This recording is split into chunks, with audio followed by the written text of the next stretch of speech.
Ved du, hvad du skal sælge sådan en dåseholder her for, men når du sælger dit 3D-print? Det kan være lidt svært at beregne. Jeg har set rigtig mange, der går ind og sådan, der er sådan 2 kroners filament, og så tager vi 5 kroner for det, fordi så tjener vi jo 3 kroner. Det fungerer ikke helt sådan i 3D-print-verdenen. Jeg har lavet et værktøj på vores hjemmeside, der gør, at det er super nemt at beregne. Så du går ind på 3dsager.com, søger på vores prisberegner. Der er også et link i bunden, hvis nok.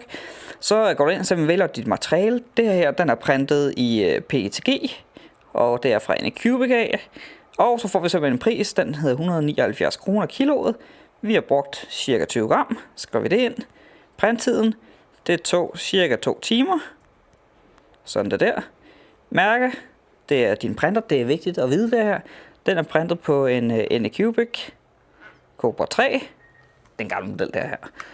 Og min timeløn, der vil jeg være lidt generøs, den sætter vi til 180 kroner. Det har taget mig cirka 5 minutter. Arbejdstiden, det er den, der er lidt vigtig. Det er den tid, du skal bruge på at sætte printet i gang, og tage den af printet, og fjerne support, og lige gøre den lækker og pæn.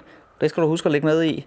Håndteringsgebyr fast, det kan være dit pakkemateriale. Hvis en kasse koster 5 kroner, og du skal bruge et pakkemateriale, så lægger vi lidt ekstra til at sige 15 kroner. Meget vil du tjene, avancen, den er vigtig. Den ændrer meget, hvor meget du faktisk tjener på den her print her, og vi kan gå ned og se lige nu, vi skulle sælge den for 47 kroner. Det her er uden moms, skal vi tænke på. Og det er vigtigt, hvis det er, at du ikke er momsregistreret, må du ikke opkræve moms. 40 kroner, hvis vi siger, at vi skal gerne tjene lidt mere, så siger vi 60 kroner.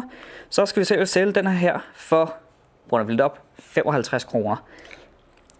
Og det ser meget rigtigt ud. Så har du simpelthen din pris, 55 kroner. Jeg vil nok sætte den lidt højere. Det er en dåseholder, du kan bruge den i mange år. Så reelt vil jeg nok sætte den til en 100 mand eller sådan noget. Men det er simpelthen bare ind på hjemmesiden. Brug prisberegneren, det er super nemt, det er fuldt ud gratis. Og så kan du super nemt udregne dine priser. Gå da en rigtig god sommer, og husk at drikke vand.